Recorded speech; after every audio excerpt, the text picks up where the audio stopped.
صلی اللہ علی محمد صلی اللہ علیہ وسلم۔ اب آپ اس مبارک سلسلے کا پہلا حلقہ سماعت فرمائیں۔ الحمدللہ رب العالمین، والصلاة والسلام علی اشرف الانبیاء وسید المرسلین سیدنا و مولانا محمد وعلى آلہ واصحابہ اجمعین۔ اللهم صل على سيدنا محمد النبي الأمي الهاشمي وعلى آله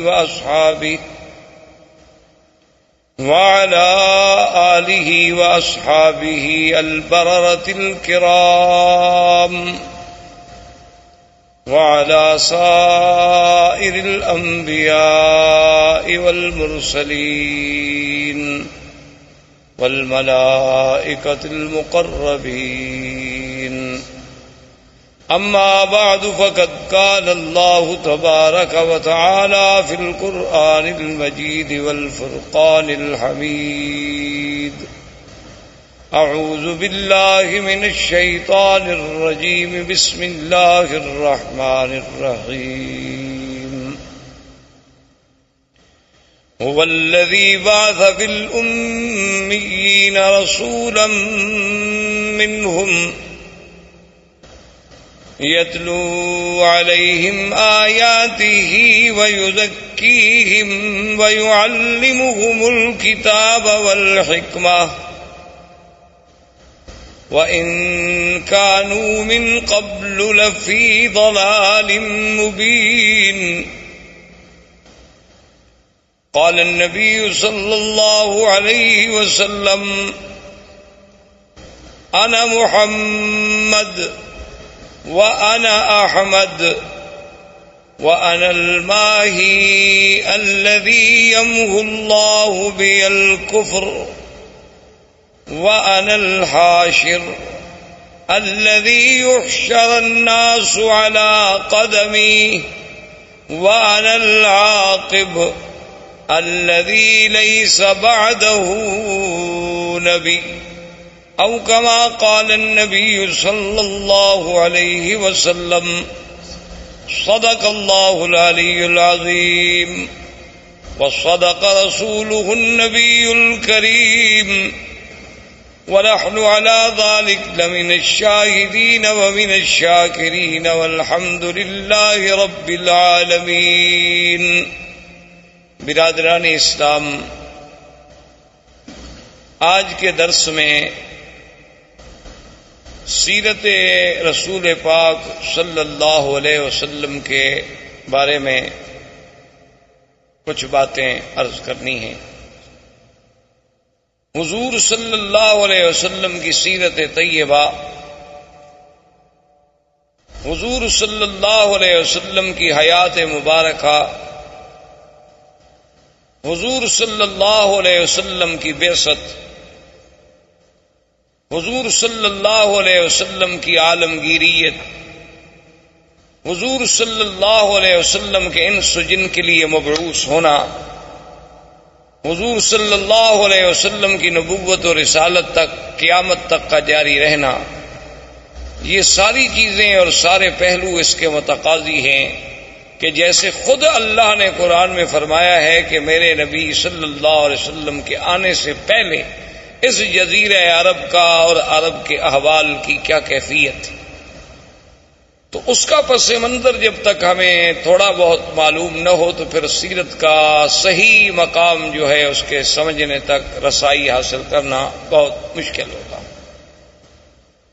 اس لیے حضور صلی اللہ علیہ وسلم کی بعثت سے قبل احوال عرب کے بارے میں بہت دور اگر ہم جائیں تو بہت مشکل ہو جائے گا، لیکن زیادہ سے زیادہ اختصار کے ساتھ جتنی ہم پہلے ماحول کی، چونکہ قرآن پاک نے بطور خاص یہ فرمایا ہے کہ ہم نے آپ کو کہاں بھیجا، ایک تو فرمایا ہم نے آپ کو امیین میں بھیجا کہ جو بالکل پڑھنا لکھنا نہیں جانتے، جن کے پاس کوئی کتاب نہیں تھی.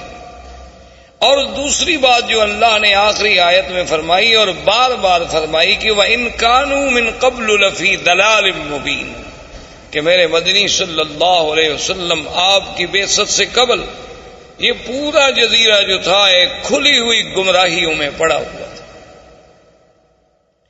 تو اس کی تفاصیل میں اگر آپ جائیں تو آپ جانتے ہیں یا آپ نے سنا ہوگا یا پڑھا ہوگا انشاءاللہ، عرب جو ہے اصل میں یہ 3 قسم کہلائے جاتے ہیں. ایک عرب ہیں بائدہ، اور ایک عرب ہیں عاربہ، اور ایک عرب ہیں مستعربہ. یاد رکھیں عربوں کی 3 قسمیں ہیں تاریخ میں. ایک عرب بائدہ یعنی جو سب سے پہلے عرب زبان عربی بولنے والے، عربی جاننے والے. بائدہ کہتے ہیں کہ ہلاک ہو گئے، وہ قومیں جو مٹ گئیں اب جن کا نام و نشان بھی باقی نہیں ہے. اگر قرآن پاک ان کا ذکر نہ کرتا تو شاید ہم جانتے بھی نہ اور کوئی اس کا سرا بھی تلاش نہ کر سکتا. جیسے پہلی قومیں گزر گئی ہیں، قوم عاد ہے، قوم سمود ہے، قوم صالح ہے، قوم لوط ہے. یہ ساری قومیں آپ کو پتہ ہے کہ یہ مکہ مدینہ منورہ سے خیبر کے راستے میں، مدائن کے راستے میں، اور اسی طرح پھر آپ آگے چلے جائیں. قوم لوط جو تھی وہ آج جہاں اردن ہے، جس ملک کو آپ اردن کہتے ہیں، عمان کہتے ہیں، اسی جگہ وہ بحر میت کے نام سے آج بھی وہ جگہ معروف ہے. وہ وہی آباد تھے، ان کے قریہ سدوم جو تھا اسی جگہ تھے. تو یہ تو عرب ہیں وہ جو ختم ہو گئے، مٹ گئے. ان کی تو کوئی نسل کا ایک بندہ بھی باقی نہیں بچا جس کے بارے میں آدمی کہے کہ پھر اس کا کیا ہوا. اللہ نے ان کا تو استیصال کلی کر دیا، یعنی بالکل ختم ہو گیا. ان کا تو نام و نشان ہی مٹ گیا. اچھا اب جناب ایک عرب ہے مستعربہ. مستعربہ کا معنی ہوتا ہے کہ جنہوں نے عربی لغت کسی دوسرے سے سیکھی ہو. تو ہم زیادہ دور اس لیے نہیں جاتے کہ پھر ہم سیرت کے موضوع پہ آتے آتے بھی کئی مہینے لگ جائیں گے. ہم حضور صلی اللہ علیہ وسلم کے جد امجد سیدنا ابراہیم الخلیل علیہ الصلاۃ والسلام اور سیدنا اسماعیل علیہ السلام، کیونکہ حضور صلی اللہ علیہ وسلم جو ہے ولد اسماعیل ہیں. حضور پاک صلی اللہ علیہ وسلم کا نسب جو ہے، آپ کا سلسلہ انساب جو ہے، وہ سیدنا اسماعیل علیہ السلام تک جاتا ہے، اور پھر سیدنا اسماعیل علیہ السلام سے سیدنا آدم علیہ السلام تک. لیکن اگر ہم اسی سلسلے کو پھر ابتدا سے دیکھیں، یعنی ابتدائے آفرینش سے سیدنا آدم علیہ السلام سے، تو پھر تو ایک پوری تاریخ انسانیت کا ہمیں عبور کرنا پڑے گا. لیکن اگر ہم سیدنا اسماعیل اور سیدنا ابراہیم علیہ السلام سے شروع کریں تو ایک تو ہم قریب آ جائیں گے، اور دوسرا ان سے حضور کا براہ راست تعلق ہے کہ حضور صلی اللہ علیہ وسلم ولد اسماعیل. تو مختصراً یہ عرض کروں کہ اللہ نے سیدنا ابراہیم علیہ السلام کو حکم دیا کہ اپنے بیوی بچوں کو جا کے ایک ایسے مقام پہ چھوڑیں جہاں کوئی آبادی نہیں، کوئی وہاں انسان نہیں. کیونکہ سیدنا ابراہیم علیہ السلام یا اسماعیل علیہ السلام یہ سرزمین مکہ کے رہنے والے نہیں تھے. ان کا اصل جو ہے، ان کی اصل جو ہے وہ عراق اور اس کے بعد شام، فلسطین، شام، عراق، اس کے ان علاقوں میں آپ رہنے والے تھے. تو وہاں سے حضرت ابراہیم علیہ السلام آئے اللہ کے حکم پر. اپنی بیوی اور اپنے چھوٹے بچے، دودھ پیتے ہوئے بچے سیدنا اسماعیل علیہ السلام کو حکم خداوندی کے مطابق اسی مقام پہ چھوڑا جہاں اب چاہے زمزم ہے، جہاں یہ کنواں ہے زمزم کا، اسی جگہ ان کو بٹھا دیا. اور اللہ کا حکم تھا کہ بولنا بھی نہیں، بتلانا بھی نہیں، بات بھی نہیں کرنی. تو ابراہیم الخلیل علیہ السلام خاموشی سے چلے گئے.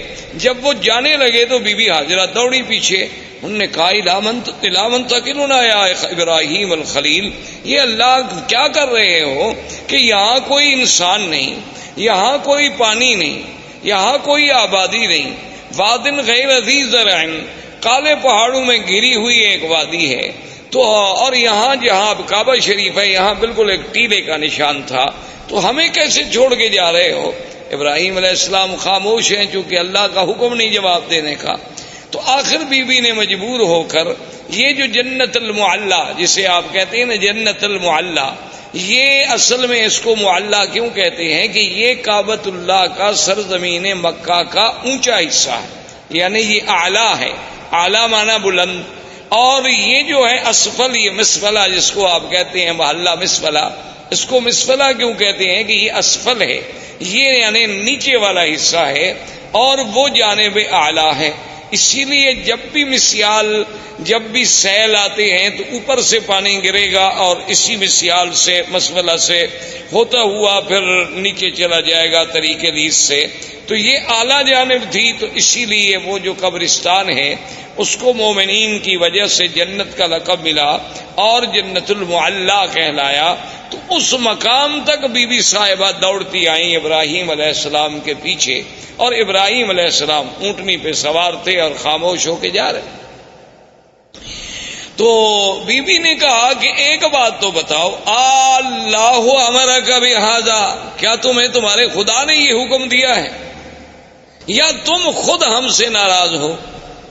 بھئی خامن جو اپنے بچوں کو چھوڑ دے کو وجہ تو ہوگی نا، اپنی بیوی بچوں کو چھوڑ کے جا رہے ہیں، اور چھوڑ بھی ایسی جگہ جا رہے ہیں نا، یہ تو نہیں کہ ان کو سسرال میں بھجوا دیا، بچوں میں بھجوا دیا، کسی بھائی کے گھر میں بھجوا دیا، ایک ایسے مقام پہ چھوڑ دیا کہ بادن غیر ذی زرع، جہاں کچھ بھی نہیں۔ تو جب انہوں نے یہ کہا تو اللہ نے حکم دیا کہ جواب دیں، تو آپ نے فرمایا ان اللہ امرنی، اللہ نے مجھے حکم دیا ہے، میں اللہ کے حکم کے بغیر تمہیں نہیں چھوڑ کے جا رہا۔ تو اب بی بی کے قدم رک گئے، اور علماء نے لکھا ہے کہ بی بی نے فرمایا کہ اذن لا یزیئنا، اور ایک روایت میں یہ بھی آتا ہے کہ بی بی نے کہا حسبنا اللہ ونعم الوکیل، کہ اب تم خلیل جاؤ، ہمیں بھی اللہ کافی۔ اگر اللہ نے حکم دیا ہے نا تو پھر اللہ ہمیں ضائع نہیں کریں گے، کیونکہ اگر اللہ نے حکم دیا ہے کہ ان کو یہاں چھوڑ دو، تو اگر اللہ ہمیں مارنا چاہتے تو وہیں فلسطین میں مار دیتے، اللہ ہمیں کچھ سزا دینا چاہتے تو وہیں شام کے علاقے میں بھی دی جا سکتی تھی۔ تو اس مقام پہ چھوڑنے کا جو حکم تمہیں تمہارے رب نے دیا ہے، تو اذن لا یزیئنا، اب وہ خدا ہمیں ضائع نہیں کریں گے۔ اور ایک روایت میں ہے کہ بی بی کی زبان مبارک سے جو کلمہ نکلا وہ کلمہ تھا حسبنا اللہ ونعم الوکیل۔ تو اس لیے آپ بھی ویسے اس کلمے کو یعنی ہر مشکل میں، کیونکہ اس کی وجہ یہ ہے کہ جب حضرت خلیل کو آگ میں ڈالا گیا ان کی زبان سے بھی یہی کلمہ تھا حسبنا اللہ ونعم الوکیل۔ اور جب جنگ احد میں صحابہ پر دشمنوں نے حملہ کیا اور یہ کیفیت تھی کہ ضاقت علیہم الارض بما رحبت، اللہ کی وسیع سرزمین تنگ ہو گئی، یعنی بالکل اب یقین ہو گیا ہلاکت کا، اس وقت بھی صحابہ کی زبان سے نکلا حسبنا اللہ ونعم الوکیل۔ سیدہ عائشہ صدیقہ رضی اللہ تعالی عنہا پہ جب تہمت لگی، اتنا بڑا الزام لگا امہات المؤمنین پہ، عصمت رسول پاک پہ، تو جب سب سے پہلے بی بی کو خبر ملی کہ آپ پر یہ الزام لگا ہے تو بی بی کی زبان سے نکلا حسبنا اللہ ونعم الوکیل۔ تو اس لیے علماء نے اس پر بڑی کتابیں لکھی ہیں، القول الجمیل فیما جاء فی فضل حسبنا اللہ ونعم الوکیل۔ تو ہر مصیبت میں اور ہر مشکل میں، ظاہری مشکلات، باطنی مشکلات، دنیاوی مشکلات، نوکری کی مشکلات، دشمنوں کی مشکلات، اگر اس کو آدمی یقین کامل سے پڑھے تو اللہ تبارک و تعالیٰ کی رحمت سے، کیونکہ جس نے پڑھا ہے اس کی اللہ نے مشکل حل فرما دی ہے۔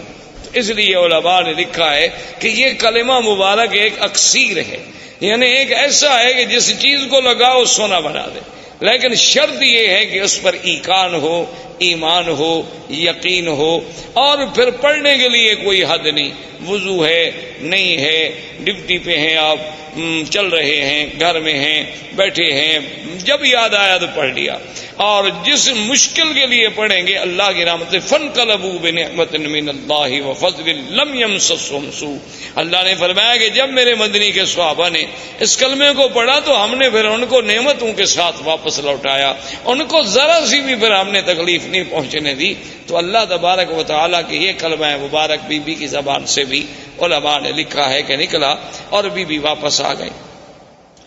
اب بڑا تفصیل کا واقعہ ہے کہ بی بی آئیں، پھر چھوٹا بچہ ہے، اور یعنی اندازہ کریں آپ کہ کتنا خوف و خطر ہے.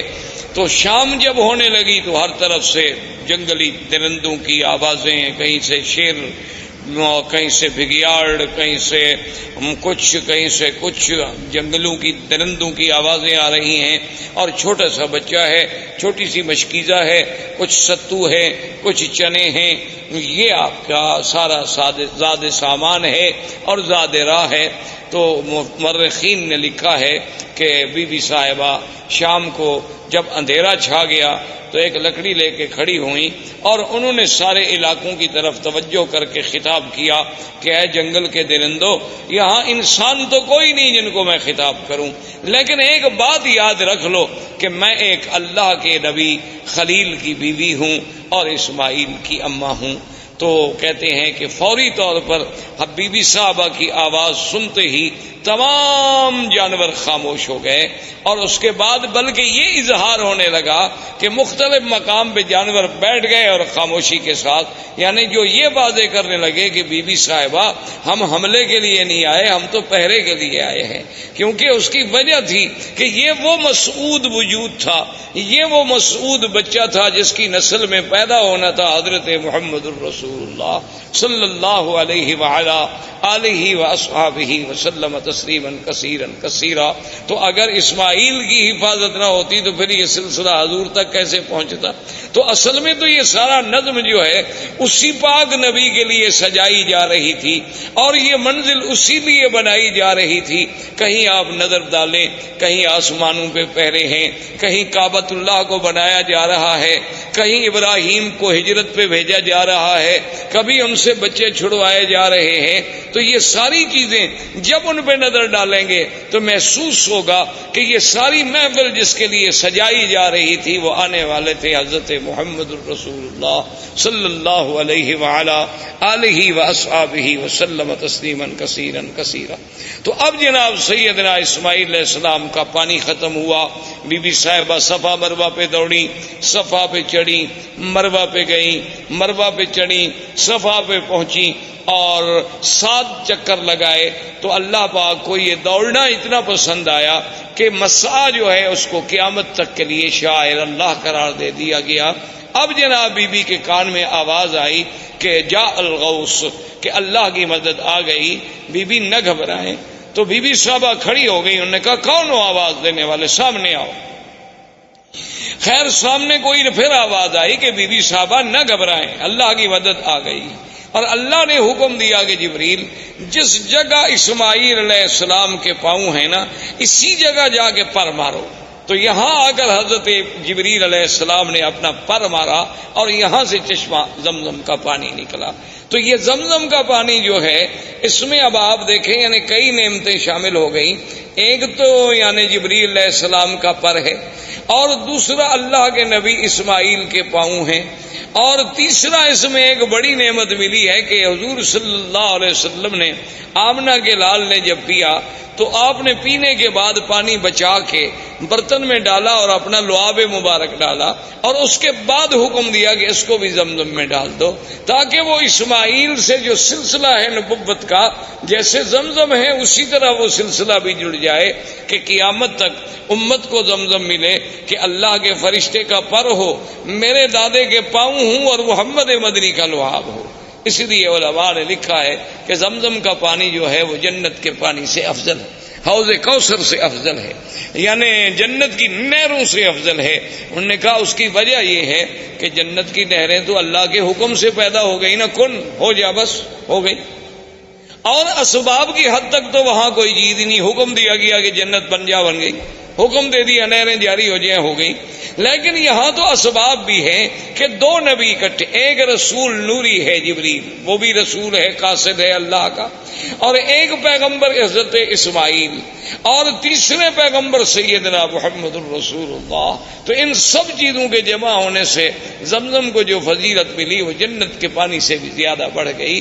تو اس لیے علماء نے لکھا کہ جب معراج پہ جانے سے قبل حضور پاک کا سینہ مبارک کھولا گیا تو ہر چیز جبرائیل جنت سے لائے لیکن پانی زمزم سے لیا. جو دلیل تھی اس بات کی کہ پانی زمزم کا افضل ہے، ورنہ اگر اور کوئی پانی افضل ہوتا تو وہاں سے پانی لانا جبریل کے لیے کیا مشکل تھا۔ جنت سے جب تستم من ذہب، سارا سامان جنت سے لائے، آپریشن کے سامان سارا جنت سے لائے، ٹانکے لگانے کے لیے دھاگا سارا جنت سے آیا، ہر چیز جنت سے لائی گئی، لیکن پانی زمزم کا استعمال ہوا کیونکہ افضل رسول کا افضل دل جو تھا وہ افضل پانی سے دھل سکتا تھا، تو اس لیے اللہ تبارک و تعالی نے اس پانی کو ایک شرف بخشا۔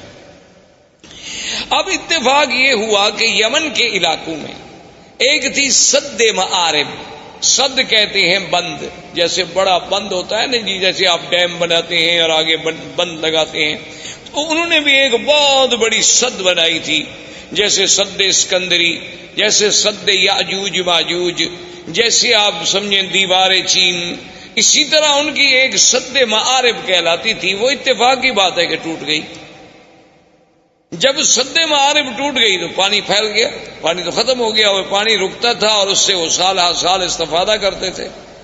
تو جب پانی ختم ہو گیا تو اب یمن کے قبائل جو تھے وہ نکلے مختلف علاقوں میں آباد ہونے کے لیے کہ ہم کہاں جائیں۔ وہاں سے چلتے چلتے قبائل آئے کہ پانی ڈھونڈیں، کسی ایسی جگہ جائیں گے جہاں ہمیں پانی ملے تاکہ وہاں ہم رہ سکیں، رہائش کر سکیں، کیونکہ پانی اگر نہ ہو تو آدمی زندہ نہیں رہ سکتا۔ اللہ نے قرآن پاک میں بھی یہ بات واضح فرما دی کہ وَجَعَلْنَا مِنَ الْمَاءِ كُلَّ شَيْءٍ حَيٍّ، اللہ نے فرمایا ہم نے ہر چیز جاندار کی جان جو ہے وہ پانی کے ساتھ معلق رکھی، اسی پانی سے ہم نے اس کو زندہ کیا۔ تو پانی وجہ حیات ہے، پانی مردہ زمینوں کی حیات ہے، مردہ انسانوں کی حیات ہے۔ تو ڈھونڈتے ڈھونڈتے قبیلہ جرہم، یہ یمن کا قبیلہ تھا اور یہ عرب تھے، بنو جرہم جو تھے یہ تو خالص عرب تھے کیونکہ یہ تو یمن سے تھے۔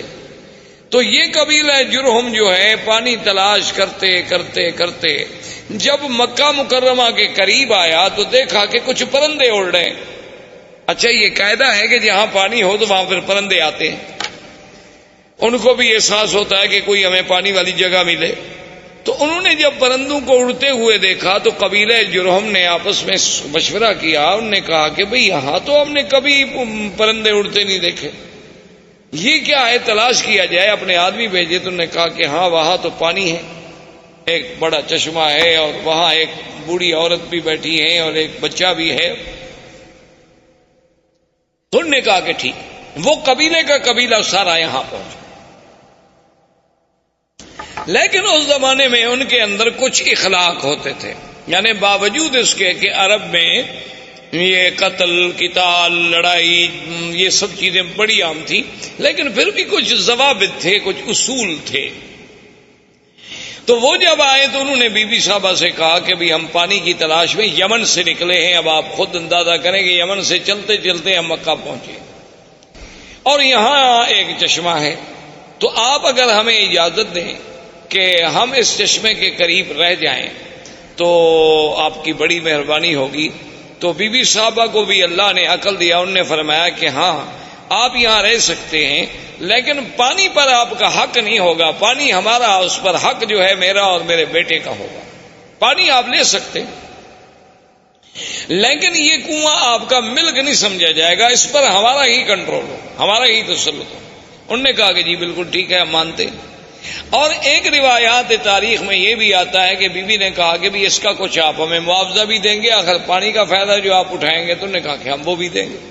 تو یہاں سے پھر قبیلہ جرہم جو تھا یہاں آباد ہو۔ جرہم قبیلے کی آبادی کے بعد حضرت اسماعیل علیہ السلام جوان ہوئے تو ان کی شادی بھی جرہم قبیلے سے ہوئی۔ جب ان سے ہوئی تو اب حضرت اسماعیل علیہ السلام نے عربی زبان جو تھی وہ جرہم سے سیکھی، اس وجہ سے آپ جو ہیں عرب مستعربہ کہلائے کہ آپ کی اپنی زبان مبارک عرب نہیں تھی بلکہ آپ نے عربی جو تھی وہ جرہم سے سیکھی۔ اب زبان جو ہے اس پہ قابو ہو گئے، اور حضرت اسماعیل علیہ السلام کی عمر مبارک جو ہے جب 16 سال کی تھی، اللہ نے اس حضرت ابراہیم الخلیل علیہ السلام کو حکم دیا، وہ آئے اور بنائے کعبہ کا حکم ملا کہ یہاں اللہ کا گھر بنائیں۔ تو ابراہیم علیہ السلام نے اس کعبے کی اللہ کے حکم سے بنیاد رکھی، اور بنیاد اسی قواعد پہ رکھی گئی جو آدم علیہ السلام نے قواعد رکھے تھے اللہ کے حکم سے۔ اب ایک تاریخ میں یہ آتا ہے کہ ابراہیم علیہ السلام نے پوچھا کہ اللہ آپ کا حکم ہے کہ میرا کعبہ بناؤ، لیکن مجھے پتہ نہیں کتنا طول ہے، عرض ہے، کتنا کعبہ ہے، کہاں دیواریں ہوں گی۔ وہ تو ایک ٹیلا تھا نا جی، بارشیں آتی اور فلڈ آتے اور سیل آتی، سیلاب آتے اور چیزیں یہاں پھینک کے چلے جاتے، تو بنتے بنتے ایک بہت بڑا ٹیلا بن گیا۔ تو اللہ نے حکم دیا کہ ہم آسمان پر بادل کا ایک ٹکڑا بھیجتے ہیں، جہاں جہاں بادل کا سایہ ہو سمجھ لو کہ یہ جگہ کعبہ ہے، اور جہاں سایہ نہیں ہوگا تو وہ جگہ کعبہ نہیں، اسی جگہ تم نشان لگا لو۔ تو کعبۃ اللہ کے اوپر ایک سایہ ایسے جیسے سائبان کھڑا ہو جاتا ہے، یعنی وہ کھڑا ہو گیا، اور حضرت اسماعیل علیہ السلام، حضرت ابراہیم اور اسماعیل علیہ السلام نے نیچے کعبۃ اللہ کے نشان لگا۔ دیکھیں نا کہ آج 1400 سال کے بعد دنیا ترقی کرتی ہے نا جی، کہ جوی نقشہ، کہ بھئی ہم ہیلی کاپٹر پہ بیٹھ کے یا فضاؤں سے بیٹھ کے یا چھوٹے جہازوں پہ بیٹھ کے اوپر سے وہ کسی علاقے کا کسی شہر کا نقشہ بناتے ہیں، لیکن اللہ نے اپنے کعبے کے لیے تو 4000 سال پہلے سے نقشے کا انتظام فرما دیا کہ بھی اس کی پیمائش دیکھ رہی ہے، طول و عرض دیکھ رہا ہے، اور ان کے فوٹو تو غلطی بھی کر سکتے ہیں، لیکن وہ تو سایہ اتنا صحیح تھا کہ اس میں جب ابراہیم علیہ السلام نے کھودا تو نیچے حضرت آدم علیہ السلام کی بنیادیں مل گئی، تو اس پر وہ کعبۃ اللہ کی جو ہے وہ تعمیر۔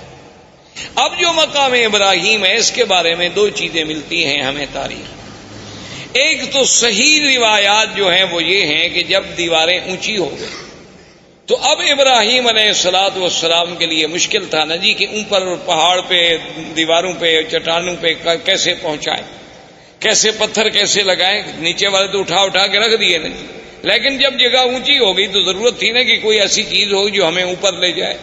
اب اس کے لیے ضرورت یہ تھی کہ درخت کاٹے جائیں، لکڑیاں کاٹی جائیں، پھٹے بنائے جائیں، ان کو باندھا جائے اور کھڑے ہونے کا ذریعہ بنے۔ تو اللہ نے حکم دیا کہ ابراہیم الخلیل یہاں ایک پتھر ہے، اس پتھر پہ تم کھڑے ہو جاؤ، اور یہ تمہارے حکم کے ہم نے تابع کر دیا ہے، اس کو آپ حکم دیں گے یہ اونچا ہو جائے گا، اور حکم دیں گے تو خود بخود یہ نیچے چلا جائے۔ یعنی آپ دیکھیں نا آج کرینوں کے جو تصور ہیں، مشینری کے جو تصور ہیں کہ آپ کے بٹن سے ضرورت کے مطابق اوپر ہوں گی نیچے ہوں گی، لیکن اللہ تبارک و تعالیٰ کے کمال قدرت دیکھیں اور انبیاء کے معجزات دیکھیں کہ نہ تو کوئی مشینری لگائی گئی، نہ وہاں کوئی موٹر لگائی گئی، نہ کوئی بجلی کا انتظام کیا گیا، بس پتھر کو حکم دے دیا کہ جو میرا نبی کہتا ہے مانو، پتھر تابع ہو گیا، بات ختم ہو گئی۔ اللہ تبارک و تعالیٰ چاہے تو داؤد علیہ السلام کے پتھر تابع کر دیں، اللہ چاہے تو ابراہیم علیہ السلام کے تابع کر دیں، تو ابراہیم علیہ السلام کھڑے ہو جاتے، پتھر اوپر ہو جاتا، پھر نیچے ہو جاتا، اور اس پر حضرت ابراہیم علیہ السلام کے قدموں کے نشان پڑ گئے۔ ویسے آپ کو بھی کبھی دھوکہ ضرور لگا ہوگا، آپ جب دیکھتے ہوں گے مقام ابراہیم کے پتھر کے بھئی اتنا چھوٹا پاؤں اور اندر کیسے پورا چلا گیا۔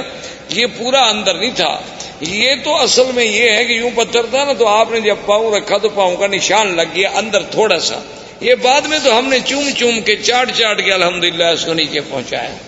یہ ہماری اپنی مہربانیاں ہیں، یعنی باقی جو ہم نے محنت کی ہے نا، جو روزانہ ہاتھ جو لگاتے رہے ماشاءاللہ، جیسے حضرت سلمان فارسی رضی اللہ تعالیٰ عنہ کے باغ میں جو کھجوریں تھیں تو ہمارے حاجیوں نے ماشاءاللہ ان کو سینے لگا کے کھجور آدھی ختم ہو گئی، اور نتیجہ یہ نکلا کہ آخر وہ کھجوریں بوسیدہ ہو گئیں اور وہ گر گئیں۔ تو ہماری قوم تو ان چیزوں کی ماشاءاللہ بہت ماہر ہے، اللہ تبارک و تعالیٰ کی مہربانی ہے کہ وہ جناب اس نے جو ہاتھ لگانا شروع کیا اور یوں چاٹنا شروع کیا، دیکھا نہیں کہ کڑے جن میں غلاف کعبہ باندھا جاتے ہیں ان کو ہر 2 سال کے بعد بدلنا پڑتا ہے، یہ اس کو بھی پکڑ کے ہلا رہے رہتے ہیں اور وہ بھی گس جاتے ہیں وہاں، کیونکہ ہر وقت جو ایک آدمی نے پکڑا ہوا ہو تو کیا کرے آدمی۔ تو بہرحال تو مقام ابراہیم اس پتھر کا نام۔ اچھا اللہ کی شان دیکھیں، یہ مقام ابراہیم جہاں اب ہے یہاں نہیں تھا، یہ مقام ابراہیم جو ہے بالکل کعبۃ اللہ کی دیوار کے ساتھ تھا، کیونکہ یہ تو تعمیر میں کام لگایا گیا نا جی، اور تعمیر کے بعد وہیں اس کو چھوڑ دیا گیا، اس کو دور لانے کی تو کوئی وجہ ہی نہیں تھی۔ اب بھی آپ نے دیکھا ہوگا کعبۃ اللہ کے دروازے کے پاس اگر آپ دیکھیں نا تو بنیادوں پر ایسے پتھروں کے تھوڑے تھوڑے نشان ہیں، دراصل یہ وہ مقام ہے جہاں جبریل علیہ السلام نے کھڑے ہو کر حضور کو نماز پڑھائی، یہ مقام امامت جبریل علیہ السلام ہے۔ کعبۃ اللہ کا دروازہ جہاں ختم ہوتا ہے تو نیچے آپ ذرا بنیاد پر نظر ڈالیں تو وہاں آپ کو ایسے 4-5 ٹکڑے پتھروں کے عجیب عجیب سے لگے ہوئے نظر آئیں گے اس کی بنیاد میں. تو یہ وہ جگہ ہے جہاں سیدنا آقا انعامدار سرکار دو عالم صلی اللہ علیہ وسلم کو جبریل نے نمازیں پڑھائیں 5 اول وقت میں اور 5 آخر وقت میں. تو یہ بھی وہ نشان جو تھا رکھا گیا. اچھا اسی کے ساتھ اب تو مطاف مبارک کو ٹھیک کیا گیا. پہلے آپ نے دیکھا ہوگا چھوٹا سا ایک نشان لگتا تھا کہ جیسے یہاں کچھ جگہ نیچی ہے.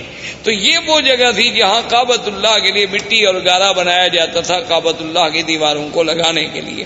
تو یہ وہ مقام تھا جہاں سیدنا ابراہیم علیہ السلام نے مٹی بنائی اور اس کا پانی ڈالا تاکہ پتھروں کو جمانے کے لیے اس مٹی سے فائدہ اٹھایا جا سکے. اچھا اب خدا کی شان ہے کہ جہاں کا موجودہ حالت میں مقام ابراہیم ہے اس کی وجہ یہ ہوئی کہ ایک دفعہ سیل آئی بڑی زبردست، سیل فلڈ سیلاب وہ آیا اور وہ مقام ابراہیم کو بہا کے لے گیا، یعنی اتنا دور کر دیا اس پتھر کو.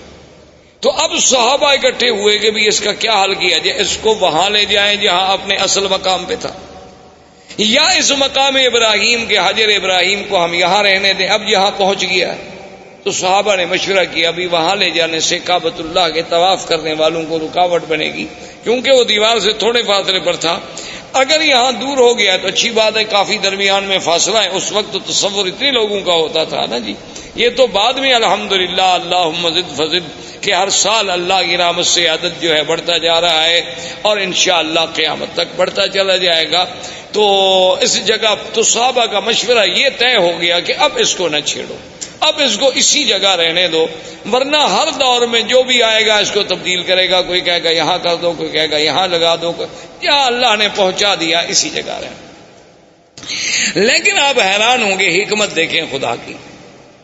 آج بھی ہمیں تواریخ سابقہ، تاریخ عالم کو جب آپ کھولیں تو ان میں یہ باتیں ملتی ہیں کہ بے عین ہی اسی جگہ ابراہیم علیہ السلام جب کعبۃ اللہ بنا رہے تھے نا تو یہاں کھڑے ہو کر دیوار کو دیکھتے تھے کہ دیوار سیدھی ہے کہ نہیں، کیونکہ ان کے پاس کوئی آلات تو تھے نہیں اور نہ پہلے زندگی میں کبھی عمارت بنائی تھی. وہ تو اللہ کا حکم تھا نا کہ تعمیر کر دو. تو یہی جگہ تھی، وہ پتھر سے اتر کے آتے نا، جیسے آپ مکان بنا رہے ہو تھوڑا دور کھڑے ہوں گے نا دیوار کے قریب، تو آپ نہیں کھڑے ہوں گے. وہ آگے دیکھتے بھی دیوار ٹھیک ہے، پتھر ٹھیک ہے، کوئی پتھر آگے کوئی پتھر پیچھے تو نہیں. تو اللہ کو بھی وہی جگہ منظور تھی کہ سیلاب بھی آیا تو اس پتھر کو اسی جگہ لے آیا، ورنہ وہ چاہتا تو یہاں سے دور لے جاتا. لیکن اللہ تبارک و تعالیٰ کی شان ہے تو وہ دونوں مقام ابراہیم بن گئے. واتخذوا من مقام ابراہیم مصلی، ایک تو اس سے مراد وہ پتھر اور ایک اس سے مراد وہ مقام جہاں ابراہیم علیہ السلام کھڑے ہو کے کعبۃ اللہ کی عمارت کو دیکھا کرتے تھے. تو اللہ تبارک و تعالی نے اس جگہ کو بھی یعنی اتنی بڑی عظمت بخشی، اتنی بڑی شان بخشی کہ وہ قیامت تک کے لیے قرآن میں آیا اور مصلی خلیل، مصلی حبیب سیدنا محمد الرسول اللہ صلی اللہ علیہ وسلم جو ہے بن گیا. اب یہ سیدنا ابراہیم علیہ السلام نے کعبہ بنایا، اللہ نے ندا کا حکم دیا کہ کعبہ بن گیا ہے، لوگوں کو حج کے لیے پکارو. تو اس ندا میں بھی اقوال ہیں. بعض علماء فرماتے ہیں اسی حجر ابراہیم پہ کھڑے ہو کے ابراہیم علیہ السلام نے ندا دی. بعض علماء فرماتے ہیں کہ جبل ابی قبیس، یہ جو پہلا جس قریب پہاڑ ہے نا جس پہ اب محلات ہیں، یہ پہاڑ ابی قبیس جو اور اللہ کی شان ہے کعبۃ اللہ اول بیت، یہ دنیا میں سب سے پہلا گھر، اور ابی قبیس اول جبل وضع فی الارض، یہ دنیا کے پہاڑوں میں سب سے پہلا پہاڑ ہے جو زمین پہ رکھا گیا. تو ابھی قبیس پہ کھڑے ہوئے. اور ایک روایت میں ہے کہ حضرت ابراہیم علیہ السلام عرفات میں جا کے عرفات کی پہاڑی پہ کھڑے ہو کے آپ نے ندا دی. ایک روایت یہ بھی آتی ہے. تو وہاں سے اللہ نے ان کی ندا کو پوری دنیا میں کائنات میں پہنچا دیا. تو اب ابراہیم علیہ السلام تشریف لے گئے، حضرت اسماعیل علیہ السلام یہاں رہے، حضرت اسماعیل علیہ السلام کی شادیاں ہوئیں. اس طریقے سے اللہ تبارک و تعالی نے سرزمین کو آباد کیا اور اس پورے علاقے میں ما سوائے دین توحید کے اور کوئی دین نہیں تھا. یعنی سب لوگ جو تھے وہ ملت ابراہیم، سب لوگ جو تھے وہ دین ابراہیم پہ تھے، اور کوئی شرک نہیں، کوئی بے دینی نہیں، کوئی احداث نہیں، کیونکہ ان علاقوں کو تو دین ملا ہے. اسی وجہ، یہی تو وجہ تھی نا کہ ہر آدمی یہ کہتا تھا کہ میں ملت ابراہیم پہ ہوں. یہودیوں کا بھی دعویٰ کہ ہم ملت ابراہیم پہ، نصرانیوں کا دعویٰ کہ ہم ملت ابراہیم، مشرکین مکہ کا دعویٰ کہ ہم ملت ابراہیم پہ. آخر اللہ نے ارشاد فرمایا ما کان ابراہیم یہودیا ولا نصرانیا ولکن کان حنیفا مسلما وما کان من المشرکین. اللہ نے فرمایا کہ ابراہیم نہ تو یہودیت پہ تھے نہ نصرانیت پہ، اب وہ تو بالکل ساری دنیا سے مائل ہو کے دین اسلام دین حق پہ چلنے والے، اور نہ وہ مشرکین میں سے تھے. تو یہ سارا دین جو تھا دین توحید تھا، ملت ابراہیمی تھی. سب سے پہلے عمرو ابن لوہی ایک شخص تھا، وہ مکے کا سردار تھا اور بہت بڑا سردار. یعنی اس کی بات جو تھی نا جی مکے میں اور قبائل میں اور حول مکہ ایسے مانی جاتی تھی کہ اس کی بات کے ٹالنے کا کسی کو کوئی تصور بھی نہیں تھا. تو عمرو ابن لوہی جو ہے یہ وہ آدمی ہے جو حاجیوں کو بڑی خدمت کرتے، ان کو زمزم پلاتے. صرف زمزم خالی نہیں بلکہ اس میں اصل ملا کے شہد ملا کے پلاتے تھے حاجیوں. تو یہ عمرو ابن لوہی جو ہے یہ شام کے علاقے میں گیا تجارت کے لیے. تو وہاں اس نے ایک قوم تھی عمالقہ قوم کو دیکھا کہ ان کے پاس بت ہیں اور مختلف شکلیں ہیں، کوئی مردوں کی کوئی عورتوں کی، مختلف خوبصورت قسم کے، کوئی چاندی کے، کوئی سونے کے، کوئی لکڑی کے، کوئی مٹی کے. تو اس نے ان سے پوچھا بھی یہ کیا ہے؟ تو عمالقہ نے ان سے کہا کہ بھی یہ ہمارے خدا ہیں، آلہہ ہیں. اصل تو خدا وہی ہے بڑا، لیکن اس کو تو ہم نہ دیکھ سکتے ہیں نہ اس سے ہم بات کر سکتے ہیں. تو آدمی کا کم سے کم مرکز محبت، مرکز نظر، مرکز توجہ کوئی ایسا تو ہو جو ہمیں نظر آئے. وہ تو ہمیں نظر بھی نہیں آتا. تو اس لیے یہ چھوٹے چھوٹے خدا ہیں. جب ہم مشکل میں ہوتے ہیں تو ہم آ کر ان کو پوجتے ہیں، ان کی عبادت کرتے ہیں، اور پھر ان کی عبادت سے جن کی یہ تصویریں ہیں، تماثیل ہیں، وہ ہم سے خوش ہوتے ہیں، وہ اللہ میاں کو کہہ دیتے ہیں تو ہمارا کام ہو جاتا ہے. تو یہ اصل میں چھوٹے چھوٹے ہم نے آلہہ بنا رکھے ہیں اپنے اپنے تصورات کے مطابق. اصل میں وہ آلہہ کی ابتدا جو ہے یعنی وہاں عمالقہ میں کہاں سے آئی؟ نوح علیہ السلام کے زمانے سے. اس وقت سے بت پرستی چلی آ رہی تھی. اور وہ بت پرستی کیسے آئی تھی کہ جب کوئی اللہ والا فوت ہو گیا تو اس کی پہلے فوٹو بنائے گئے، محبت کے لیے گھر میں رکھا گیا، پھر آہستہ آہستہ اس پہ پھولوں کے ہار لٹکائے گئے، پھر پرنام کیا گیا اور آخر میں سجدے شروع ہو گئے. ابتدا وہاں سے شروع. جیسے آج کل آپ دیکھتے ہیں مسلمانوں کے بھی گھر میں بھی مرشد کا فوٹو ہے، ماشاءاللہ صبح اٹھ کے زیارت فرماتے ہیں. اسی طرح بہت سارے لوگوں نے قرآن شریف کے پہلے صفحے پر اپنے مرشد کا فوٹو رکھا ہوتا ہے کہ جب تلاوت قرآن کرنی ہو تو پہلے مرشد کے فوٹو کی زیارت کرتے ہیں، بوسہ دیتے ہیں، آنکھوں سے لگاتے ہیں، پھر وہ فوٹو حکم کرتا ہے قرآن پڑھو تو پڑھتے ہیں، اگر حکم نہ کرے تو قرآن بند کر کے رکھ دیں گے، چونکہ چلنا تو مرشد کے حکم پر ہے نا، اگر وہ ہمیں حکم دیں گے تو اس طرح عمالقہ میں یہ بھی بت پرستی داخل ہو گئی. تو عمرو ابن لوہی کے دماغ میں پتہ نہیں کیا آئی کہ ایک نئی چیز ہے. تو اس نے کہا اچھا بھی ایک دو بت مجھے بھی دو تاکہ میں ان کو مکے میں لے جاؤں اور ہم بھی ادھر کعبۃ اللہ میں رکھیں گے. تو سب سے پہلا بت جو عمرو ابن لوہی لے کے آیا وہ حبل تھا، اس کا نام تھا حبل. وہ جب لے کے آیا حبل کو یہاں رکھا اور سارے مکے والوں کو بلایا کہ بھئی یہ تو ہمیں خدا مل گیا ہے. ایسے پہلے تو ہم خالی گھر میں عبادت کر رہے تھے، خدا تو نہیں تھا، تو اب سب اس کی عبادت کیا کریں. تو لوگوں نے اس کی عبادت کرنی شروع کی. اس نے باقی قبائل کو بلایا، پھر ہر قبیلے کے لیے خدا بنتا چلا گیا. کو بنو ثقیف کا، کو بنو حذیل کا، کو بنو خزاعہ کا، کو قریش کا، کو بنو ہاشم کا، سب خدا بناتے گئے. اور پھر اس نے لوگوں سے یہ بھی کہہ دیا، اس نے کہا کہ دیکھو یہ بت تو بناؤ، خدا تو بناؤ، لیکن یہ شرط ہے کہ مٹی ہمارے اس شہر کی ہو، یعنی پتھر یہاں سے لو، مٹی بھی یہاں سے لو، پھر اس سے بناؤ، ہر مٹی سے نہ بناؤ، چونکہ یہ تو اللہ کے گھر کی مٹی ہے نا، یہ تو مبارک مٹی ہے. یہ چیزیں جو ہے نا جی اس کے دماغ میں آئیں. اس لیے حضور پاک نے فرمایا تھا کہ اول من بدل الدین عمرو بن لوہی، سب سے پہلے اللہ کے دین میں تحریف کرنے والا، بدلنے والا اور شرک کی ابتدا کرنے والا سرزمین مکہ میں جو تھا تو عمرو بن لوہی. اور حضور نے یہ بھی ارشاد فرمایا کہ انی رائی تو، فرمایا میں نے مجھے دکھایا گیا ہے کہ یہ جر امعاہ فی النار، کہ وہ اپنی آنتیں جو ہیں جہنم میں گھسیٹتا ہوا جہنم میں چل رہا ہے. تو یہ وہ پہلا شخص تھا جس سے بت پرستی کی ابتدا ہو. اس نے آرڈر کر دیا کہ بھئی کوئی آدمی بت بنائے، ہر قبیلہ بت بنائے، لیکن وہ بت مکے کے پتھروں سے ہو۔ اور دوسری بات یہ ہو گئی، اس نے حکم کر دیا کہ ہر قبیلہ جو بت بنائے اپنا ایک بت جو ہے وہ یہاں رکھے، یعنی ہم اس قبیلے کو شرف دیں گے کہ تمہارا خدا جو ہے وہ کعبے میں موجود ہے، اور اگر اس قبیلے سے لڑائی ہو جاتی تو اس کے خدا کو بھی نکال دیتے تھے کہ بھئی اب تمہارا خدا یہاں نہیں رہ سکتا، تمہارا ہمارا جھگڑا ہے۔ تو اس طرح جناب یہ ہوا، حتیٰ کہ بڑا عجیب واقعہ ہے کہ ایک شخص سفر پہ گیا تو اس کو وہ اپنا بت جو تھا وہ بھول گیا، اور مکہ مکرمہ سے پتھر اٹھانا بھی بھول گیا۔ اب راستے میں اس کا دل ہوا کہ میں اپنے خدا کی پوجا کروں، اپنے بت کی پوجا کروں، اپنے صنم کو پوجوں۔ تو اب اس نے کہا بھی میں کہاں سے بناؤں، وہ تو میں مکہ سے تو پتھر لایا نہیں۔ جیسے ہمارے روافض نے بھی آپ نے دیکھا ہے، ان کا بھی ایک مٹی کا ایک ایسے ٹھیلا گول سا بنا ہوتا ہے، وہ سجدے میں وہی استعمال کرتے ہیں۔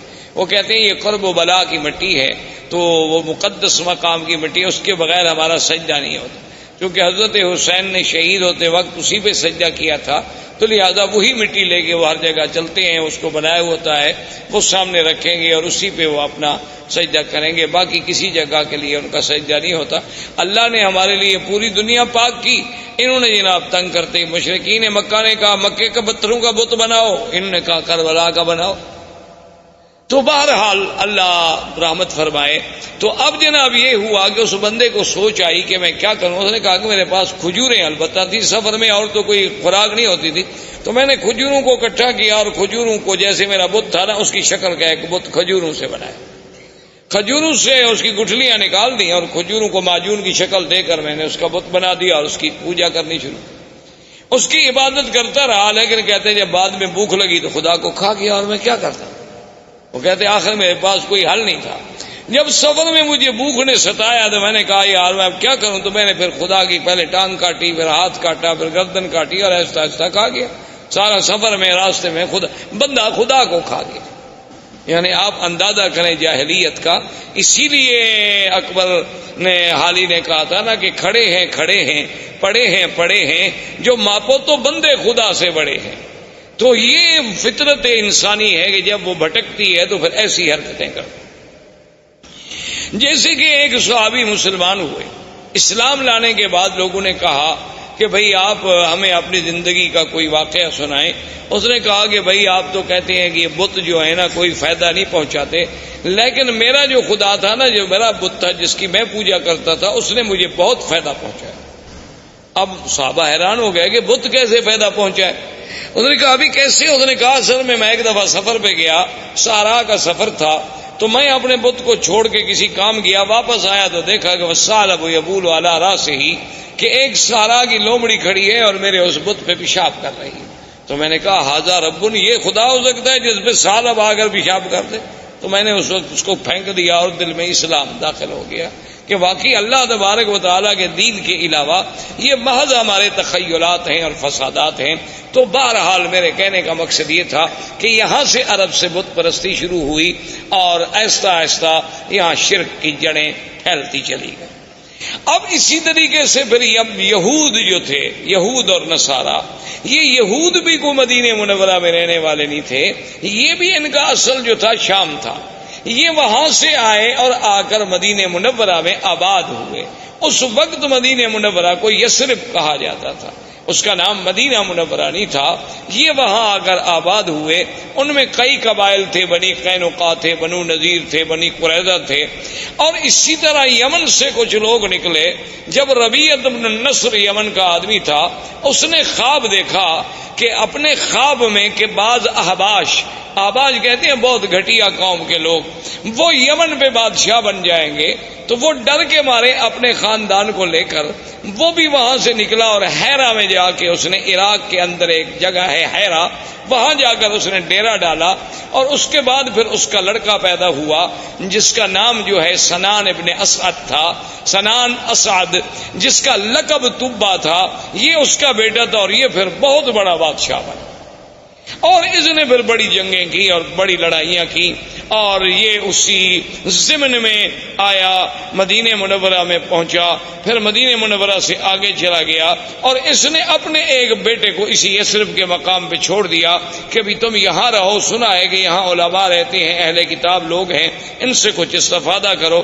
اچھا، خدا کی قدرت یہ ہے کہ کچھ عرصے کے بعد اس کے بیٹے کو مدینے میں کسی آدمی نے قتل کر دیا۔ وہ جب قتل ہوا تو اس کو اطلاع ملی کہ تمہارا تو بیٹا قتل ہو گیا۔ اس نے جناب چڑھائی کی، اس نے آگے چڑھائی کی اور جنگ لڑی، اور خدا کی شان دیکھیں، دنیا کی تاریخ میں یہ نرالی جنگ تھی کہ مدینے والے لوگ اس سے بادشاہ طبا کی فوجوں سے، یمن کی فوجوں سے سارا دن لڑائی لڑتے، جب شام ہوتی تو ان کے لیے کھانا بھجواتے، جب شام ہو جاتی وہ کہتے جی لڑائی اپنی جگہ ہے، مہمان ہیں یمن سے چل کے آئے ہیں مدینہ، کھانا تو دینا ہے۔ دن میں لڑائی اور حیران ہوگی یہ کیسی قوم۔ ایک دن اس نے علماء یہود تھے دو، وہ آئے اس کے پاس، انہوں نے کہا کہ دیکھو تم چاہتے کیا ہو؟ اس نے کہا میرے بیٹے کو انہوں نے قتل کیا۔ انہوں نے کہا بیٹے کو قتل کیا، تم نے کتنے قتل کر دیے؟ اور تمہارا تو ایک بیٹا قتل ہوا، تم نے کتنے قتل کر دیے؟ چاہتے؟ اس نے کہا نہیں، میں تو یثرب کو مٹا دوں گا، میں تو اس شہر کا نام و نشان نہیں چھوڑوں گا دنیا میں۔ اس نے کہا بات سنو، یہ وہ جگہ نہیں جسے تم مٹا سکو، ہذہ مہجر محمد الرسول اللہ صلی اللہ علیہ وسلم، یہ ایک نبی پیدا ہوں گے عربی محمد پاک جن کی ہجرت کا مقام ہے، اس کو تم نہیں مٹا سکتے، اس کے مٹانے کا خیال چھوڑ دو، تم خود مٹ جاؤ۔ اچھا، تو وہ جناب ان کے کہنے پہ لڑائی مدینے سے بند ہو گئی، اور اس نے کہا اچھا ایسا کرو کہ تم دو علماء یہود جو ہے نا تم میرے ساتھ چلو، تاکہ میرے ملک میں بھی جا کے کوئی دین پھیلاؤ۔ اب جناب راستے میں ابھی وہ سفر کر رہا تھا کہ بنو حذیل ایک قبیلہ ہے جو مکے میں آباد تھا۔ یہ بنو حذیل قبیلے کے لوگ جو تھے یہ دوڑے ہوئے پہنچے اس بادشاہ کے پاس، طبا کے پاس۔ انہوں نے کہا کہ هل تريد من الذهب والفضة ومن المجوهرات شيئا عظيما، کیا تمہیں چاہیے کہ تمہیں ہم سونا، چاندی، ہیرے، جواہرات کا ڈھیر حوالے کر دیں؟ تم چاہتے ہو؟ اس نے کہا کون نہیں چاہتا۔ تو اس نے کہا وہ سارا کعبہ شریف کے اندر جو ہے یہ تمام دنیا کا سونا موجود ہے، آگے لے لو۔ کیونکہ اصل یہ بات ٹھیک بھی تھی، کیونکہ کعبۃ اللہ جب بنایا گیا نا جی تو اس کے درمیان میں ایک کنویں نما شکل بھی تھی، تو لوگ اس میں زیورات، سونا، چاندی، ہر چیز ڈالا کرتے تھے۔ یہ اسی کی نقل ہے نا کہ اللہ کے گھر کی تعظیم کی جاتی ہے، اب لوگ قبروں پہ جا کے اسی طرح پیسے ڈالتے ہیں، چاندی، سونا، زیورات، ہر چیز ڈالتے ہیں۔ تو بہرحال یہ ہے کہ اس نے قابل کو ٹھیک، اور اس نے فیصلہ کر لیا کہ کعبۃ اللہ کو جا کے گرا دو، اور وہاں جو خزانے دفن ہیں وہ سارے خزانے نکال کے میں یمن چلے جاؤں۔ ابھی اس نے یہ ارادہ کیا تھا کہ بالکل سیاہ ایسی اندھیری آئی کہ اتنا اندھیرا چھا گیا کہ اپنا ہاتھ بندے کو نظر نہیں آتا۔ اس نے پھر ان علماء یہود کو بلایا کہ جلدی آؤ، یہ کیا ہو گیا؟ انہوں نے کہا کہ راستے میں ایک شہر ہے، اس کے بارے میں تو تم نے کوئی بری نیت نہیں کی۔ انہوں نے کہا ہاں بالکل، یہ بنو حذیل کے لوگ آئے ہیں، وہ کہتے ہیں کہ وہاں کعبے میں بہت بڑا خزانہ دفن ہے، میں جا کے کعبے کو گراؤں گا۔ اس نے کہا تم کعبے کو نہیں گرا سکتے، وہ اللہ کا گھر ہے، وہ بنائے ابراہیم ہے، تم فوراً توبہ کرو اور چل کے کعبے کا طواف کرو۔ اس نے کہا طواف تو خیر میں نہیں جانتا، چلو پھر میں ویسے تعظیم کرتا ہوں، احتراماً میں چلا جاؤں گا، لیکن میں گراؤں گا نہیں، اب میں نے توبہ کر لی۔ اس نے توبہ کر لی کعبۃ اللہ کے نہ گرانے کی۔ رات کو خواب میں دیکھا کہ میں کعبۃ اللہ پہ غلاف چڑھا رہا ہوں۔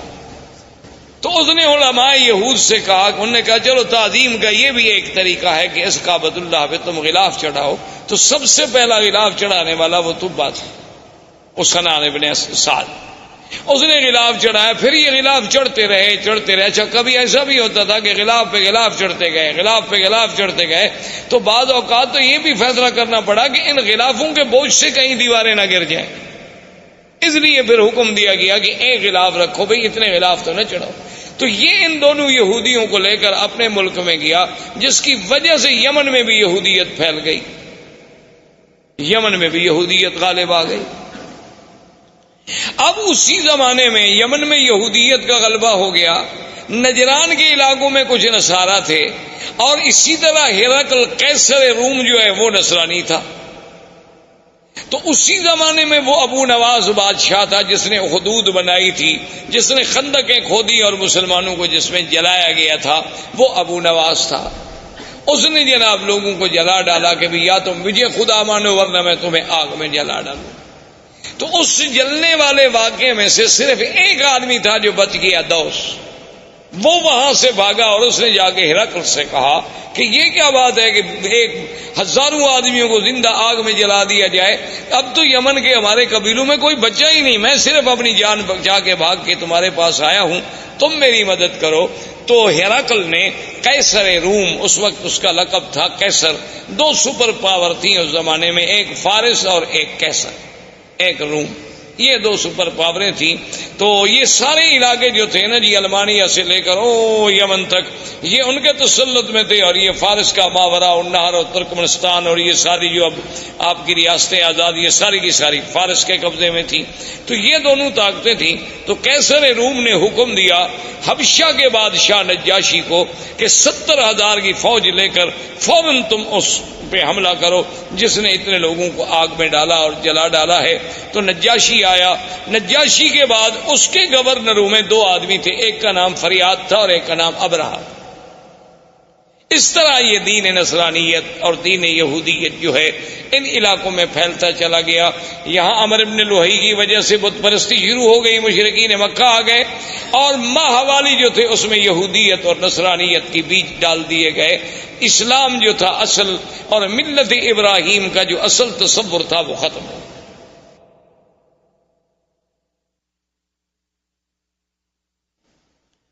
اب جناب یہ ہوا کہ آہستہ آہستہ ابرہہ اور اریاد اس کے درمیان میں بھی جنگ ہوئی۔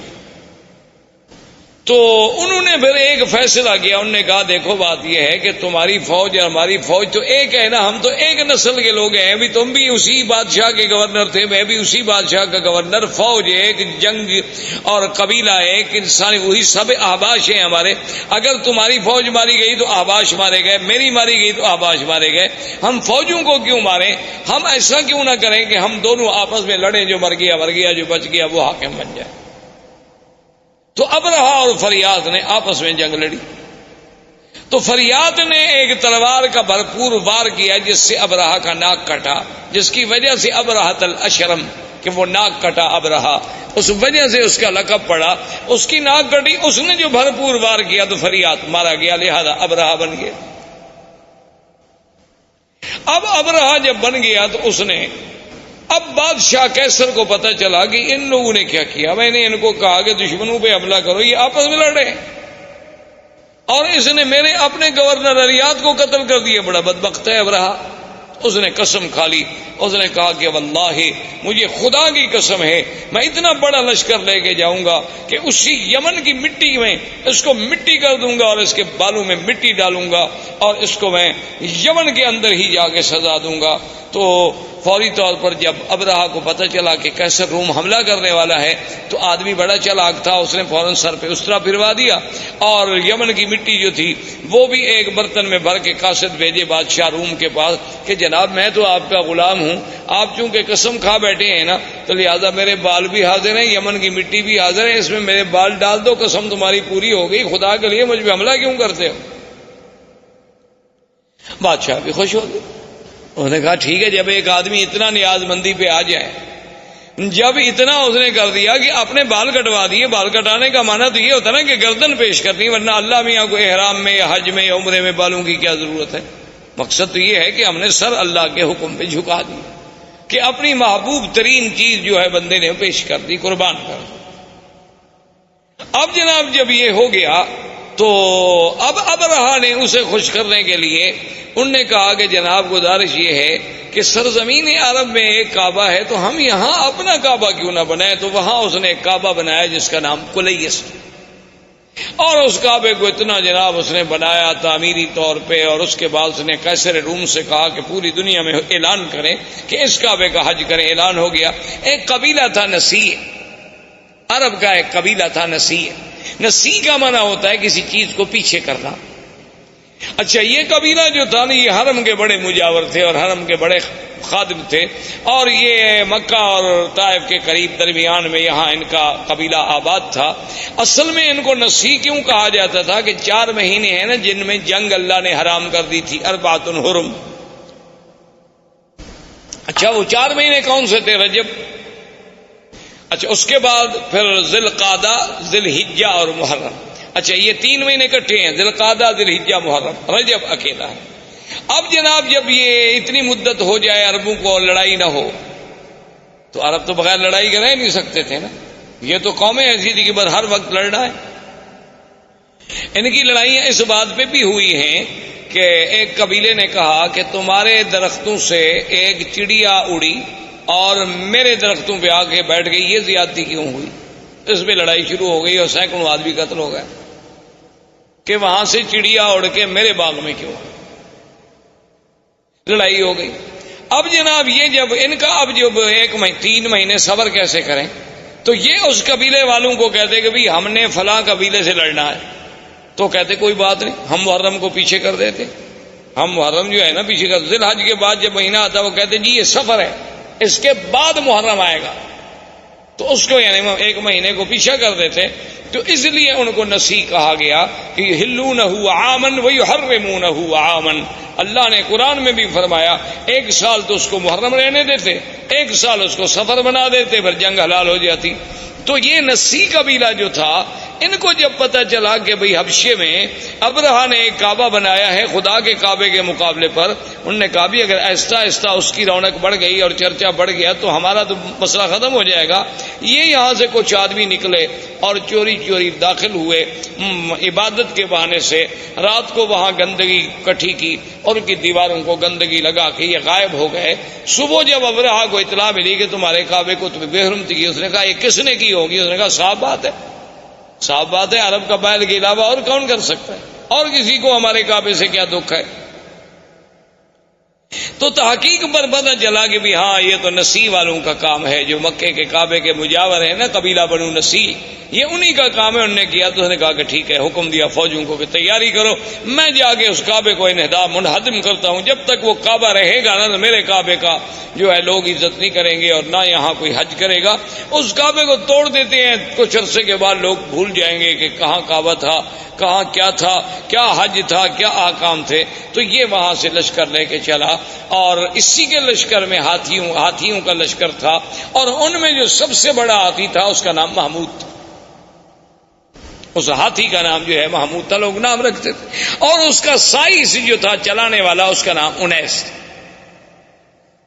یہ جناب لشکر چلا، یہ جب آیا راستے میں تو لوگوں کو پتہ چلا کہ یہ عجیب بات ہے، کعبۃ اللہ کو گرانے کے لیے آ رہا ہے۔ تو راستے کے عرب قبائل جو تھے انہوں نے جا کے اس سے لڑائی لڑی، لیکن وہ بیچارے شکست کھا گئے، اور ذو نفر ان قبیلوں کا سردار تھا، وہ قید ہو گیا۔ وہاں سے چلتے چلتے یہ طائف آیا۔ طائف میں اس وقت بنو ثقیف تھے، قبیلہ بنو ثقیف آباد تھا۔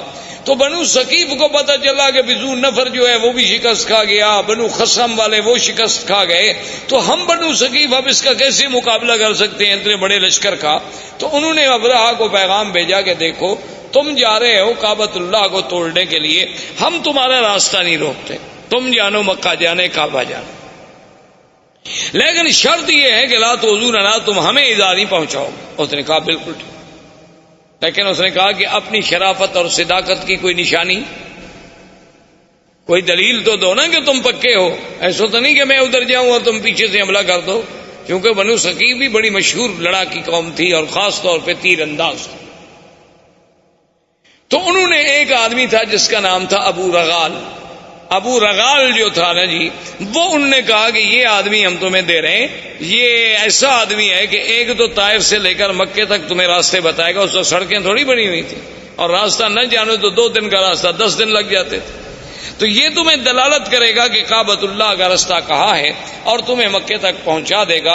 اور اس ابو رغال نے اپنے قبیلوں سے، اپنے دین والوں سے غداری کی اور ان سے وفا کی کہ ان کو مکے کا راستہ بتلایا، اور وہ چلتے چلتے مکے کے قریب پہنچا، اور اسی راستے میں ابو رغال جو ہے وہ مر گیا۔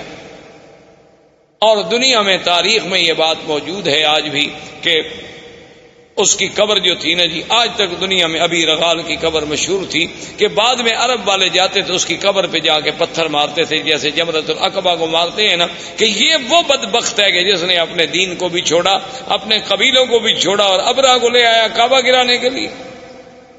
تو ابو رغال وہاں مر گیا۔ ابرہہ کا لشکر جب کعبۃ اللہ کے قریب پہنچے، اس نے ڈیرا ڈال دیا اور حکم دے دیا کہ جو لوگ ملے، مال ملے، مویشی ملے، سب پکڑ لو، چونکہ روب ڈالنا تھا مکے والوں پر۔ تو ان مال مویشیوں میں 200 اونٹ جو ہے وہ عبد المطلب کے بھی پکڑے گئے۔ عبد المطلب جو ہیں یہ حضور صلی اللہ علیہ وسلم کے دادا ہیں، اور عبد المطلب جو تھے کان جسیمن وسیمن، یعنی بڑے خوبصورت، بڑے جمال والے، کیوں نہ ہوں آخر دادا ہے محمد الرسول اللہ صلی اللہ علیہ وسلم۔ انہیں پتہ چلا کہ جناب آپ کے 200 اونٹ پکڑ لیے ابرہہ نے، تو وہاں پہنچے اور انہیں پتہ چلا کہ ذو نفر جو ہے ہمارے قبیلہ عرب کا قید میں ہے، تو ذو نفر کو ملے کہ بھئی تمہارا کوئی تعلق ہے؟ اس نے کہا میرا تعلق ہوتا تو میں قید ہوتا، البتہ میں یہ کر سکتا ہوں کہ جو ہاتھی چلانے والا انیس ہے، سائس، اس زمانے میں ہاتھی کا جو سائس ہوتا تھا نا اس کو بڑا تقرب ہوتا تھا، جو وہ بادشاہ کے قریب بیٹھتا تھا، بادشاہ کا ہودج جو ہے سب سے بڑے ہاتھی پہ ہوتا تھا، تو میں انیس کو کہہ دیتا ہوں، کیونکہ راستے میں چاہے میں قید میں رہا لیکن ہماری کچھ دوستی ہو گئی آپس میں۔ تو اس نے انیس کو سفارش کی۔ انیس نے ابرہہ سے کہا کہ عبد المطلب سردار جو ہے مکے کا ملنے آیا ہے، تو اس نے کہا ٹھیک ہے۔ جب عبد المطلب داخل ہوئے تو کہتے ہیں ابرہہ پہ اتنا روب پڑا، اتنا ان کا دبدبا اور جلال تھا کہ اس نے کہا کہ تخت پہ برابر بٹھاؤں تو پھر تو بات شاید نہ بنے، خود تخت سے نیچے اتر آیا اور استقبال کیا اور خود بھی نیچے بیٹھ گیا اور عبد المطلب کو بھی اپنے برابر بٹھایا۔ اتنا روب آ گیا اس کے دل پر کہ یہ کون ایسا خوبصورت جمال والا آدمی۔ اور پھر عبد المطلب جیسا فصیح آدمی، بولنے والا آدمی، اس نے کہا جی آپ حکم دیں، آپ کیسے آئے؟ اس نے کہا جی کوئی مسئلہ نہیں ایسا، مسئلہ صرف اتنا ہے کہ میرے 200 اونٹ جو ہیں وہ آپ کے نوکروں نے، آپ کی فوجیوں نے پکڑے ہیں، وہ آپ مجھے چھوڑ۔ تو ابرہہ ہنسنے لگا۔ تو اس نے کہا کیا بات ہے؟ اس نے کہا کہ عبد المطلب دیکھو جب تم آئے نا میرے دل میں تمہاری بڑی عزت، بڑی عظمت تھی۔ میں نے کہا یہ تو سردار اس قسم کے تو میں نے آج دیکھے ہیں، لیکن جب تم نے بات کی نا تمہاری عزت ساری ختم۔ عبد المطلب نے کہا ولی ماذا، کیوں؟ اس نے کہا عجیب بات ہے، میں کعبۃ اللہ کو گرانے کے لیے فوج دے کے بیٹھا ہوں، تم مکے کے سردار ہو، تم مجھ سے معافی مانگے، مکے پہ چڑھائی نہ کرو، کعبۃ اللہ کو نہ گراؤ، ہمیں معاف کر دو، واپس جاؤ، تم اونٹ چھڑانے کے لیے آئے، تمہیں اونٹوں کا فکر ہے۔ تو عبد المطلب نے بڑے غور سے دیکھا اور کہا کہ ابرہہ سنو، انا رب الابل ولہذا البیت رب یحمی، سن لو کہ میں ان اونٹوں کا مالک ہوں، لیکن اس گھر کا بھی ایک مالک ہے جو اس کی خود حفاظت کرے گا۔ مجھے کیا ضرورت ہے حفاظت کرنے کی؟ ہم تمہارا مقابلہ نہیں کر سکتے، تو یہ کون سی معقولیت ہوگی کہ ہم بلا وجہ جنگ لڑیں؟ مجھے اونٹوں کی فکر تھی، میں آ گیا، لیکن اس گھر کا بھی ایک رب ہے، ولہذا البیت رب، اس گھر کا بھی ایک رب ہے، یحمی ہے جو اپنے گھر کی خود حفاظت کرے گا، ورنہ ہم تو عاجز بندے ہیں، ہم حفاظت نہیں کر سکتے۔ تو ابرہہ نے کہا اچھا ٹھیک ہے جی، لے جاؤ اونٹ لے جاؤ، لیکن بات سن لو، قریش سے کہہ دو، قبائل عرب سے کہہ دو کہ ہم تمہارے ساتھ جنگ کے لیے نہیں آئے، ہم تو صرف اللہ کے کعبے کو گرانے کے لیے آئے ہیں۔ اگر وہ میرے راستے میں رکاوٹ نہیں بنیں گے، اگر وہ میرا راستہ نہیں روکیں گے تو میں ان کو کبھی تکلیف نہیں پہنچاؤں گا، بس میں کعبہ کا انہدام کر کے چلا جاؤں گا۔ عبد المطلب نے کہا ٹھیک ہے، آئے، انہوں نے اعلان کر دیا کہ مکے والوں پہاڑوں پہ چلے جاؤ، اللہ سے دعائیں مانگو۔ خود اس نے طواف کیا، ملتزم پہ آیا اور اس نے کہا کہ مولا تو جانتا ہے کہ ہم عاجز ہیں، ہم تیرے گھر کی حفاظت نہیں کر سکتے، آج اپنے گھر کی حفاظت تو خود فرما۔ اور اس کے بعد پہاڑوں پہ چلے گئے، بادشاہ نے حکم دیا اور اس محمود ہاتھی کو آگے چلایا گیا۔ وہ ابو نفر جو قید میں تھا، وہ تو قبیلہ عرب کا سردار تھا نا، اس نے جب دیکھا کہ ہاتھی لے کر یہ کعبۃ اللہ کی طرف گرانے کے لیے جا رہے ہیں، تھا تو بیچارہ قیدی، لیکن اس نے موقع حاصل کر کے آیا اور محمود ہاتھی کے کان جو تھے نا، ایک کان سے چمٹ گیا، لٹک گیا اس کے کان سے، اور کہنے لگا ابرک یا محمود، ابرک یا محمود امامک بیت اللہ، کہ اے ہاتھی بیٹھ جاؤ، مت بڑھو، آگے خدا کا گھر ہے، خدا کا گھر ہے۔ اس نے اتنی کہنا تھا کہ ہاتھی بیٹھ، اب ہاتھی جب بیٹھ گیا تو بادشاہ ابرہہ نے حکم دیا سائس کو کہ ہاتھی کو چلاؤ. ہاتھی کو مارتا ہے, ہاتھی چلتا نہیں. سائس نے کہا کہ چلو ہاتھی کا رخ موڑو یمن کی طرف. ہاتھی کا رخ جب یمن کی طرف موڑا گیا تو وہ جناب چل پڑا. اس نے کہا پھر ایک لمبا چکر دے کے پھر کعبے کی طرف موڑو, کعبے کی طرف موڑے وہ برک کر کے بیٹھ جائے. اس نے کہا یہ عجیب بات ہے, ہاتھی کیوں نہیں جاتا؟ اس نے کہا جی اب آپ دیکھ رہے ہیں میں یمن کی طرف چلاتا ہوں تو چلتا ہے اور کعبے کی طرف چلاتا ہوں تو نہیں چلتا ہے.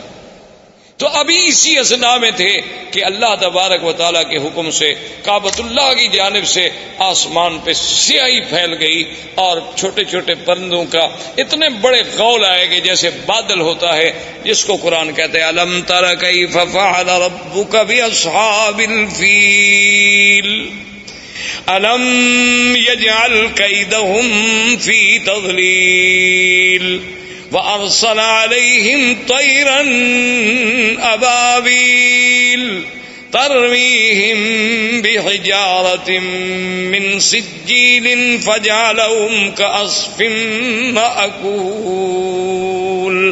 اللہ نے فرمایا کہ آپ نے نہیں دیکھا کہ اللہ نے ہاتھی والوں سے کیا کیا؟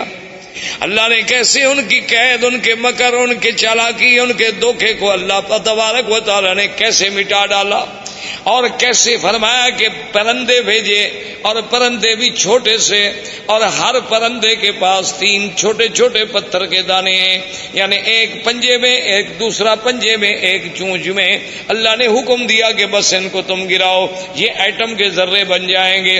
فَجَعَلَهُمْ كَعَصْفٍ مَّأْكُولٍ, ایسے ہو گئے کہ جیسے گھاس چرا ہوا, گھاس دیکھا نا جیسے روندا ہوا ہو, گھاس جانور چبا چبا کے پھینک دے اور پاؤں کے تلے رونت ڈالے. بعض کہتے ہیں کہ جس پہ وہ آیا بیماری ہوئی اور گوشت گلنے لگ گیا, گرنے لگ گئے, مرتے مرتے ابرہہ مر گیا. تو یہ وہ سال ہے جس میں ولد فیہا رسول اللہ صلی اللہ علیہ وسلم, جس میں میرے مدنی محمد مصطفیٰ صلی اللہ علیہ وسلم پیدا ہوئے. کیونکہ عرب کے پاس کیلنڈر نہیں تھا, تقویم نہیں تھی, تاریخ نہیں تھی. وہ بڑے بڑے حوادث کو یاد کرتے تھے کہ یہ واقعہ کب ہوا, یہ واقعہ کب ہوا. اب ان کو جب پوچھا جاتا کہ حضور کب پیدا ہوئے, وہ کہتے اس سال پیدا ہوئے جس سال ہاتھی کا قصہ ہوا, ولد سنۃ الفیل. تو اب میرے مدنی صلی اللہ علیہ وسلم کی پیدائش کا مرحلہ آیا. تو یہ احوال عرب تھے. اس کے بعد جو میں نے سابقہ درس میں عرض کیا تھا وہ پیدائش سے پہلے کے حالات تھے, اور زندگی باقی انشاءاللہ تو آنے والے درس میں اب ہم بیان کریں گے ولادت محمد مصطفیٰ. والسلام علیکم ورحمۃ اللہ وبرکاتہ. برادران اسلام، آج کے اس درس میں سرکار دو عالم سرکار مدینہ حضرت محمد مصطفیٰ صلی اللہ علیہ وعلا آلہ و اصحابہ وسلم تسلیما کثیرا کثیرا کی سیرت مبارک کے بارے میں کچھ باتیں عرض کریں. سب سے پہلی بات تو یہ تصور فرما لیں کہ حضور صلی اللہ علیہ وسلم کی سیرت مبارکہ، آپ کی سیرت طیبہ، آپ کی زندگی کے ہر پہلو میں ایک ایسی شان ہے کہ ساری زندگی بھی انسان اگر اس کو بیان کرنے کے لیے اپنی پوری سعی و جد و جہد کرے تو وہ زبانیں گنگ ہو جائیں گی، قلم ٹوٹ جائیں گے، لیکن حضور صلی اللہ علیہ وسلم کی سیرت کے پہلو بیان نہیں ہو سکتے. ہم مسلمانوں کا الحمدللہ یہ عقیدہ ہے کہ اللہ تبارک و تعالی نے جتنے پیغمبر مبعوث فرمائے، جتنے نبی بھیجے، جتنے رسول آئے، جن کی صحیح تعداد کا علم تو اللہ کو ہے. عام روایات سے جو بات معلوم ہوتی ہے وہ یہ ہے کہ 1,24,000 نبی بھیجے گئے، جن میں 313 رسول آئے، اور ان 313 رسولوں میں سے پھر 5 اولو العزم من الرسل آئے، اور ان 5 میں سے بھی پھر سب کے سردار جو ہیں وہ خاتم الرسل سیدنا محمد مصطفیٰ صلی اللہ علیہ وسلم کی ذات مبارک.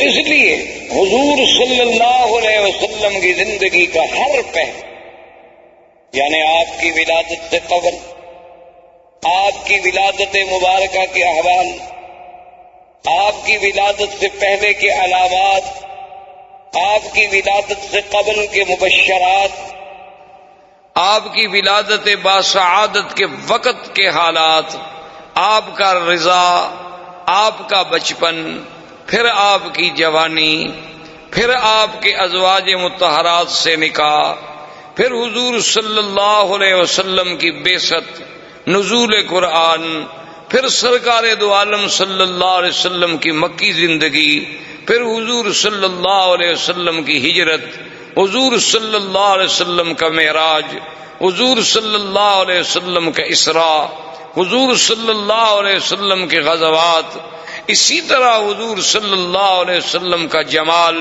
حضور صلی اللہ علیہ وسلم کا کمال، حضور صلی اللہ علیہ وسلم کی نوال، حضور صلی اللہ علیہ وسلم کے معجزات، پھر معجزات کے اقسام کے معجزات سماوی، معجزات ارضی، پھر حضور صلی اللہ علیہ وسلم کے معجزات جن کا تعلق جسد رسول سے ہے، جسم رسول سے ہے، اسم رسول سے ہے، حضور صلی اللہ علیہ وسلم کے دین کی آفاقیت، آپ کی کتاب کی عالمگیریت، آپ کا پورے انس و جن کے لیے سراپا رحمت، آپ کا دور بشارت، آپ کا دور نظارت، آپ کا دور اسفار، آپ کا دور فتح مکہ، آپ کا دور اپنوں کے ساتھ، آپ کا دور بیگانوں کے ساتھ، آپ کی خارجی زندگی، آپ کی داخلی زندگی، آپ کے معاملات، آپ کا برتاؤ غلاموں کے ساتھ،